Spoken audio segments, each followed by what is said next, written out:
I got a job in my 20s as a storage worker in a local warehouse. It was located on the side of a highway at the end of the town, next to nothing. We always joked about the location and why the owners of the company chose to build the huge warehouse in such a remote, empty area of the town, out of the way of everything.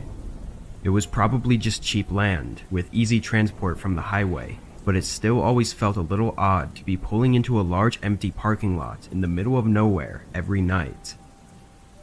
I always worked overnights with one of my coworkers, who I'll keep anonymous and call him Tyler. Our job was to break down and organize the shipments from the day and move them to their respective place in the warehouse to be stored. Once you do it for a couple of weeks, it becomes very repetitive, easy work that I do while half asleep most nights. Tyler and I were the only two overnight workers, so some days we would be working alone. This happened during Tyler's vacation week, so I was alone at the warehouse from 11 p.m. to 5 a.m. every night. It was a Wednesday night, and right away there was something weird when I pulled in. A car was parked in the far corner of this massive empty parking lot. Its lights were off and nobody seemed to be around it, but being all the way out here on private property was very sketchy. I parked next to the entrance door and went inside, then called the cops to come down and have a look. I thought it was probably just some teenagers or a broken down car from the highway, but it was on private property, and the fact that it was parked in the far corner just gave me a weird feeling. 20 minutes later, cops came to the front door and told me that the car was empty with no signs of anybody nearby. They were pretty sure it was broken down too, so we got a tow truck to come down and take it away, and then I got back to work. I moved several shipments, which probably took me around an hour, before I was interrupted by a loud bang at the front of the building. I quickly walked down and turned on the front lights, then walked up to the door. A man was standing behind the glass, staring at me with his fist on the door, and looked extremely tired and exhausted. I went closer and talked through the glass. "Are you okay? What are you doing here? This is private property." The man stared at me with this disgusted look. "Where's my car?" he shouted, banging on the door. I tried to explain, but he kept interrupting me and getting more aggressive, screaming at me to let him inside the building. I threatened to call the cops on him, finally getting him to be quiet. He backed up and gave me one more crazy look before walking away.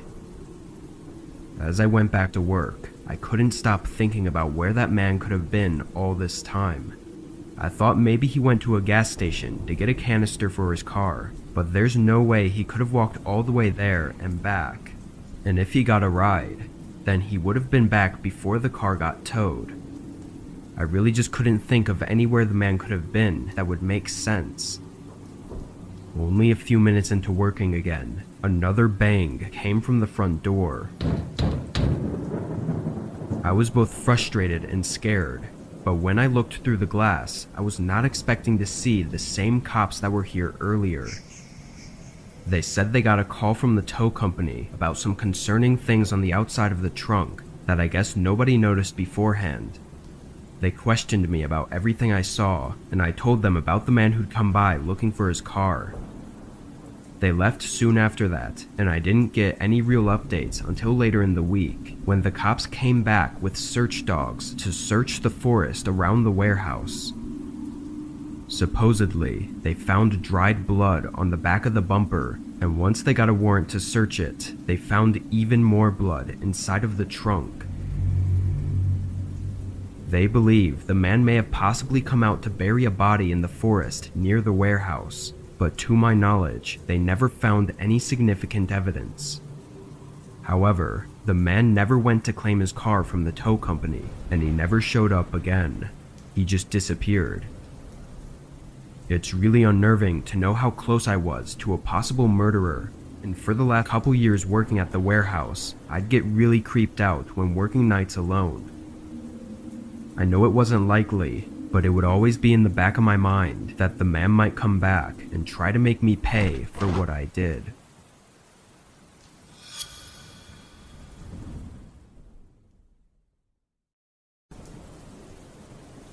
I was doing DoorDash late one night, trying to get some extra money for savings. It wasn't too busy, but I was getting a few orders here and there to make it worth my while.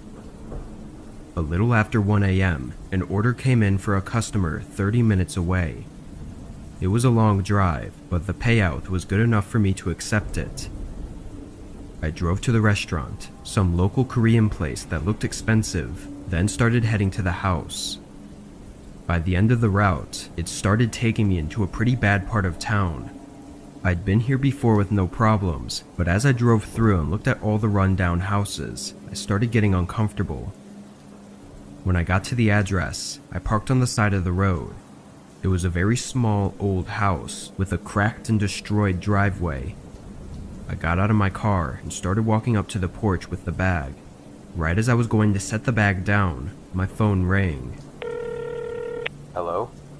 After getting no response, I hung up and quickly finished the delivery and hurried back to my car.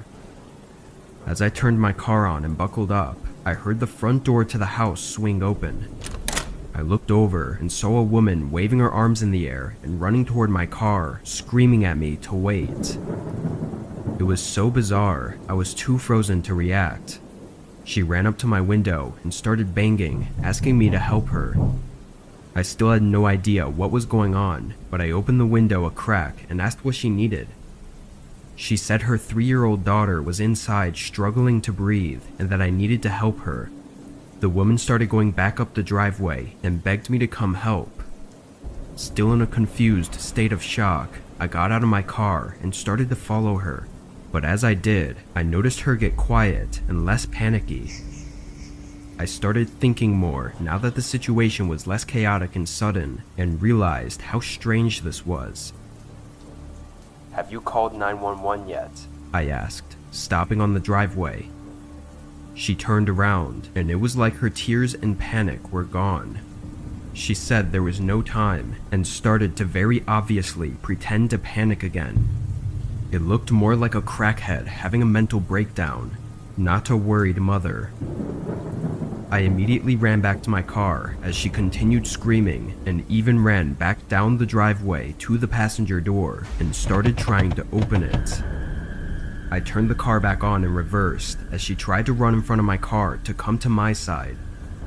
Once I was clear, I put it in drive and went around her, and in that second that I passed the house again, I saw a large figure standing in the upstairs window, watching the whole thing.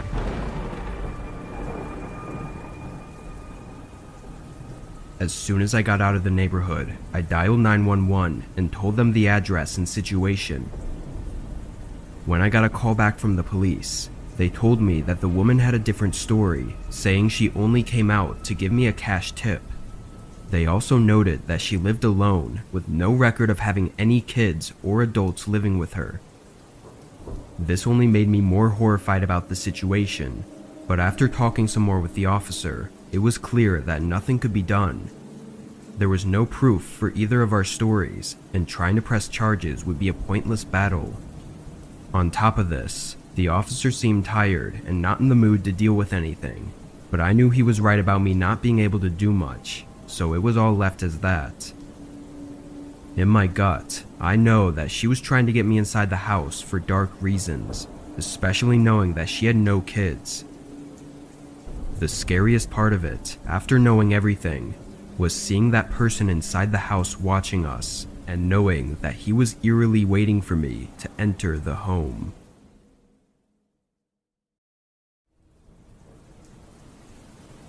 I worked at a 24/7 fast food restaurant a few years back when I was in college. The job wasn't fun or enjoyable in any way, and most of my coworkers were middle-aged people with no personalities. I was doing school online though, which meant I had more time to work, so I was cranking out 40 hours a week at least, and even got a promotion to shift lead after a few months. What I didn't realize when I took the promotion was that I was signing to officially be a full-time employee, which meant that they could make me work any shift. Not even a week into it, they put me as overnight, and I couldn't even argue it. Overnights were a pain in the ass because I'd be the only one there, so if the drive-thru got backed up, then I'd be hustling non-stop without any breaks. On the flip side though, sometimes it would be completely dead and I'd just be standing around all night on my phone. This was one of those nights. I was in the back of the kitchen, sitting on a pile of boxes and scrolling through my phone, just trying to pass the time, when my headset rang to alert me that a customer was in the drive-thru. I got up and went to the computer, then asked what they would like to order. Nobody said anything, so I turned and looked up at the drive-thru camera, and the lane was empty. No cars in the drive-thru, or even in the parking lot around the restaurant. The system never really falsely beeps like that though. There was a slight storm outside, so I figured a raindrop or a flash of light must have tripped the sensor somehow. I stayed by the drive-thru window for a few minutes, and my headset beeped again. This time I quickly looked at the cameras and caught a man walking past the drive-thru lane. He was wearing a thick hoodie and a face covering, but quickly walked out of the camera's view. Where the restaurant was, there wasn't anywhere else he could have parked or walked from unless he was walking on the side of the main road. I watched the cameras to see if he'd come back, but after 10 minutes of no activity, I just went back to my phone. 15 more minutes went by before I got another beep, and when I checked the cameras, that same man was there, but this time he was standing in the drive-thru lane. Can I help you, sir? After a moment, he started reciting an order for a small meal. I wasn't supposed to serve people in the drive-thru unless they were in a vehicle, so I told him I couldn't accept his order. He stood there, letting the rain soak him as he just looked at the screen and didn't speak. I thought about telling him to leave, but I didn't want to escalate things if I didn't have to, so I just waited. After a minute, he started walking down the drive-thru lane toward the side of the restaurant where the window was. I rushed over and latched the window shut, and not even a second later, the man appeared outside. He had his hood and mask still on, but he looked to be in his late 40s with long black hair and a dead look in his eyes. He watched me through the window and stood outside like he was waiting for me to talk to him. There was something about his look that really freaked me out and kept me from speaking. Then he softly said, "Open up." I nervously said no and just stayed where I was while the man continued looking at me. He asked again and knocked on the window, but after a few seconds he turned, and as he walked away, a loud scraping sound ran along the side of the building. I checked the cameras to make sure he left, and luckily, he didn't come back. During the next hour of my shift though, I was thinking about that scraping sound. I decided to take out the trash to the dumpster and take a quick look. On the side of the wall, under the drive-thru window, was a long scratch, looking like it was made from a knife dragging along the building. I called the police after that, but the man couldn't be identified from the grainy camera footage mixed with the heavy rain and fog. The man never turned up, and I'll never know exactly what he was planning on doing that night, but seeing as he had a knife ready in his hand, I assumed that if I had taken his order and opened that window, then that would have been the last thing I would have ever done.